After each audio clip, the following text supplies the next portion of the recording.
Well, a lot has changed in the past week and a half. First, it was Biden v. Trump. Now it's Harris v. Trump. But Kamala Harris had a 38% approval rating prior to that and now has a 43% approval rating. But why? Let's talk about it on Azimuth Podcast. I'm Barrett McNabb, and with me is Kimberly McNabb. So is this bump simply because there's a non-Trump candidate that has a pulse? Or do they forget why they didn't like her to begin with? I mean, was it just the laughs and the word salads, which I really think of more as a ball of yarn, a whole lot of twists and turns, and goes absolutely nowhere? Or was it this mic drop from her presidential run when Tulsi Gabbard really just laid on the heat? I want to bring the conversation back to the broken criminal justice system that is disproportionately negatively impacting Black and brown people all across this country today. Now, Senator Harris says she's proud of her record as a prosecutor and that she'll be a prosecutor president, but I'm deeply concerned about this record.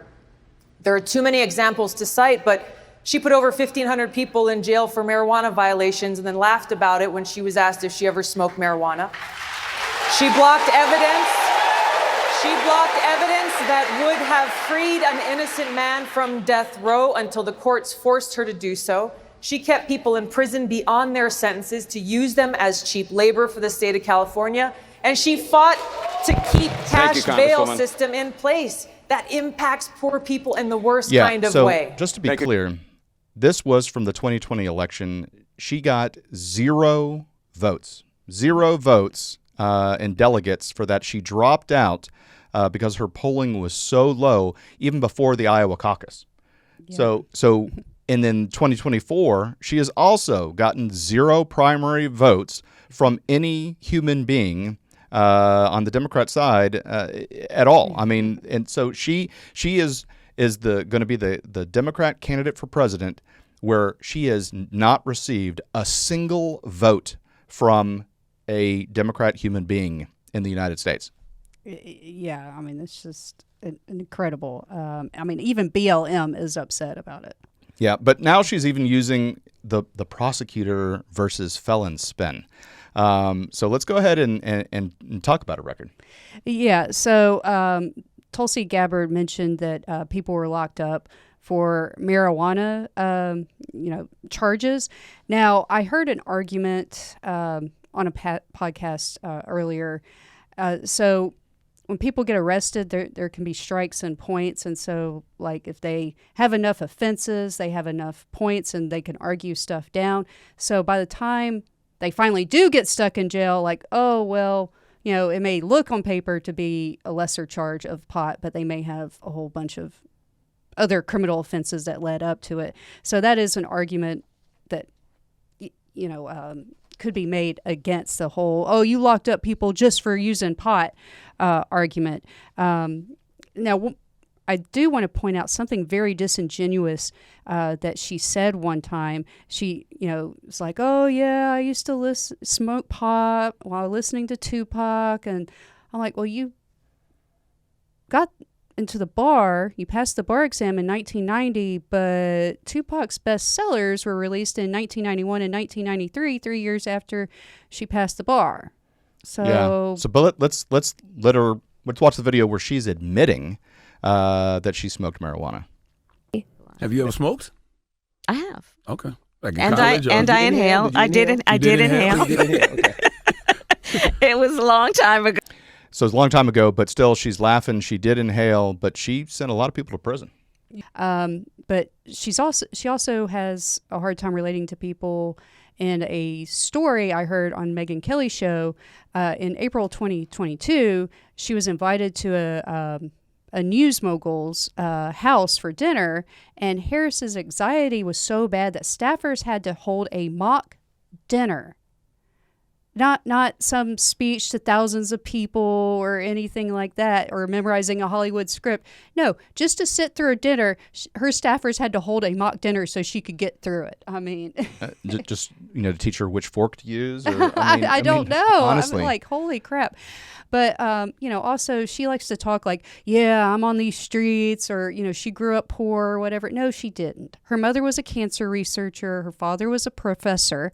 And she claimed to be a product of public schools.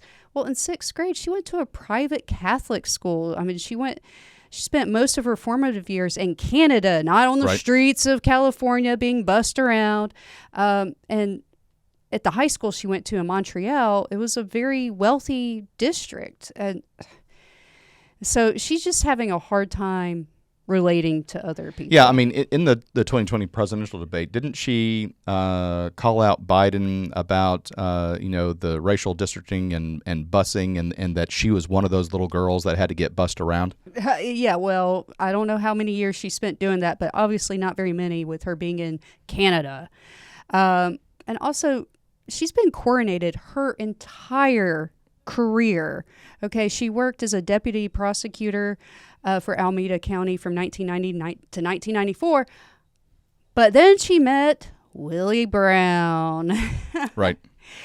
Who goes from being a deputy prosecutor and then 4 years later to being DA, when that takes most people 10 years to do? I mean, and I don't think she's smarter than so many people it helps to do in 4 years what it takes them 10. It helps when you're dating the mayor.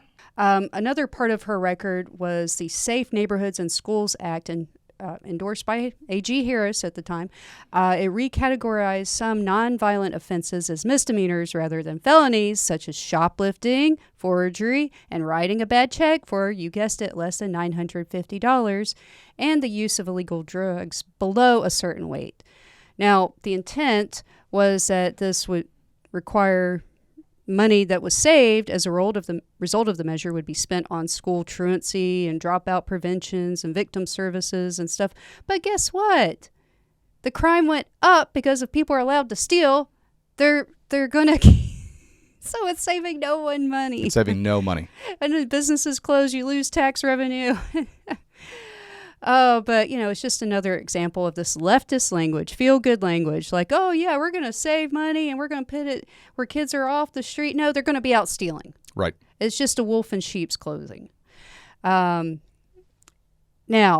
another part of her record is she has claimed that she got her start by prosecuting child sex abuse cases. Sounds good, right? Yep. Well, that's an award winner. Yeah. I mean, who doesn't want to stop child sex abuse, right? Right. So there's an AP News article from June 2019 talking about a man named Joey Piscicelli had written Kamala Harris to tell her that a priest had molested him and was still in ministry. She did not respond. And guess what? He wrote again 5 years later, urging her to release the records on accused clergy to help with other alleged victims who were filing lawsuits. But she did nothing. Survivors of clergy abuse and their attorneys say that Harris's record on fighting sex abuse within the Catholic Church is relevant, as a U.S. Senator at the time campaigns for the presidency at the time as a tough on crime ex-prosecutor who got her start prosecuting child sex abuse cases. They complained that Harris was consistently silent on the Catholic Church abuse scandal, first as district attorney and then as the attorney general.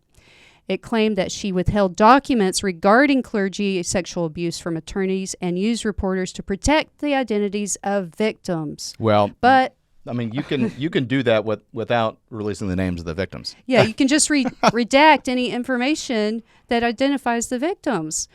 And, I think this story would make it harder for her to pick Governor Josh Shapiro as her running mate, because in 2018, at the time, Attorney General Josh Shapiro released an explosive grand jury report finding that 300 priests had molested more than 1,000 victims over 70 years. So what she failed to do, he did. So why do you think she's running? Is it just power? Is it hubris? I mean, is it she's just immediately seeking power for the next job the second she got one? That was her entire career. Basically, anytime she got one job, she was off to try to get another job. And, at each job, she did it as little as possible before she sought the next. It's like an employee who just went through training asking, when can I be the manager? Right. I mean, you need to learn to do the job well. Yeah, it just seems when you say it like that it's just padding her resume. To go from I checked the block here, I checked the block there, I checked the block here. Now I can be president. Basically. I mean, that's just really, you know, what she's doing. I mean, she's using her blackness and her Asian heritage, you know, to capitalize on. You know, she talks about being from the streets, and she's trying to capitalize on that. She talks about being a tough prosecutor who, on the side, smokes marijuana. I mean, you know, so which is this? Yeah, I mean, she uses anybody and anything possible. I mean, she like Joe Biden, Right. plagiarized. She plagiarized being a little girl saying "freedom" on Jimmy Fallon, but you know, MLK. There's an article from MLK talking about a girl in 1965 telling a police officer, "What do you want? Freedom." So Right. she just uses everything. I mean, she got to where she is due to Willie Brown. She talks about equity. Well, you know what? So where's my endorsement by Willie Brown? Right. Not that I'm interested, but, you know, it should be at least offered, right? Well, But, you know, all the candidates, Trump, Right. RFK, Joe Biden, you know, they have had their sex-fueled histories, but unlike the males, hers is why she got her career. Those were just side stories for the guys. right. So again, she was deputy prosecutor from 1999 until she met Willie Brown in 94, right? Mm-hmm. Yeah. So you're telling me that she became this DA in 4 years? And I she's mean, so smart. It takes everyone else to do it in 10, but she can do it in 4. Okay, Really? I mean, got those it. word salads are very indicative of someone with that high of an IQ. now, so I asked, you know, why you thought Harris, but why do you think Trump is running? Is it power? Well, I mean, he waited until he was like 68, 69 to run the first time. And people had been asking him, hey, are you going to run for president one day, since he appeared on Oprah in the 90s? Right. I mean, you know, to me, it seems as though he's not doing this to just check the box like Harris is doing with her resume. I mean, he doesn't need this trouble. I mean, he doesn't need money. I mean, how much money has this cost him? Right. I mean, The millions of dollars with E. Jean Carroll, the hundreds of millions of dollars with the stupid, you know, loan documents where Right. they say he lied on his loan, which he Appraisals. paid back. Yeah, I mean, come on. And you know, so also he's donated his salary every year as president to charity and or back to the government. So I mean, he's not doing this for the money. He doesn't need it for the fame. He's one of the most famous people on the planet. Yeah. He's not doing it for power, because again, he could have pardoned anybody and everybody on his way out the door. He didn't do that. So he's not about just abusing the position. I mean, he's doing it for what I believe he says he's doing it, because he's a man who means what he says, and he's doing it to save the country. Oh, and he has grandchildren.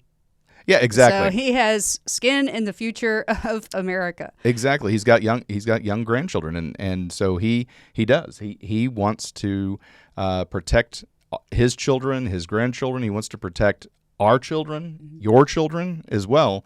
And you know, he's doing it because he feels he has to help us. Well, I heard an excellent quote on a YouTube channel that I like to watch by Amala Ekanobi, titled "He's Right, Whatever, I'm Voting for Trump," featuring a social media person by the name of Charlie. He says, media claims Trump is a threat to democracy. He's a dictator. Well, comparing Trump to Hitler when half of the country wants to vote for him has the same flavor of a closeted gay guy who goes off on homophobic rants. Wow. I could not put it better myself. Yeah. So, you know, we've done a number of presidential profiles. Honestly, having Kamala Harris as a presidential candidate wasn't on our bingo card initially, No. but we had to do this video profiling her, and she is just unlikable. I mean, you know, Yes. we talked about the bump that she's gotten. I think that's a honeymoon phase. I think she's going to do a bunch of her word salads again. I think she is going to do that Wicked Witch of the West cackle laugh more. And again, as people see her more and more, the same thing is going to happen that happened in the 2020 election. People just didn't like her. She just didn't like her. And for all the people out there who say, oh, you have to vote for her because you're black. You have to vote for her because you're Indian. You have to vote for her because you're a woman. I'm sorry, but my opinions are not co-linked to my extra X chromosome. You are entitled to your opinion.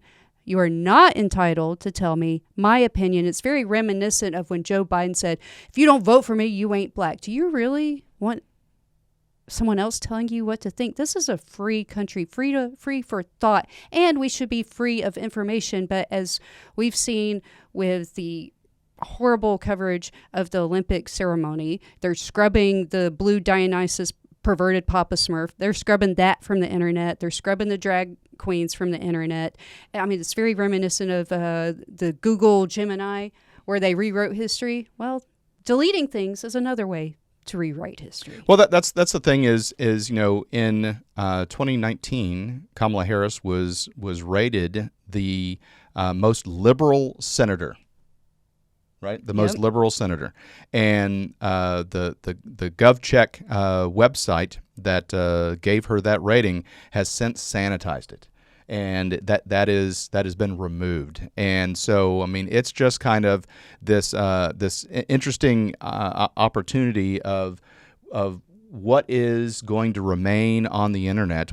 Right, and here's a clip that hopefully doesn't get deleted. We have it, and we're going to put it on here. But here's even NBC confronting Kamala about being the most liberal senator. You're very different in the policies that you've supported in the past. You're considered the most liberal United States senator. Somebody said that, and it actually was Mike Pence on the debate stage. But yeah, well, actually, the nonpartisan GovTrack has rated you as the most liberal senator.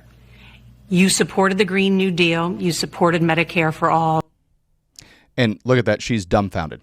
She's like, "I've been caught." And again, this is probably going to get sanitized off the internet with the GovTrack.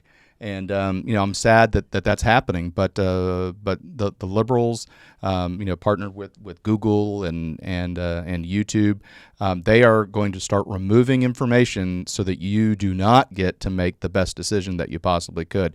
But by tuning into Azimuth Podcast, you're going to be able to do just that. So make sure you hit the like and subscribe button because, again, we don't know how long this video will be up because we're showing things that are being deleted from the internet. So thank you so much for tuning into Azimuth Podcast. Please stay tuned after these messages. Hi, everyone. Thank you for listening. If you enjoy our show with all the stories we share, we would love your support.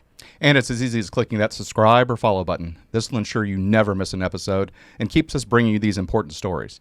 Your support makes a huge difference. Thank you so much for being part of our podcast family. Thanks, and keep tuning in.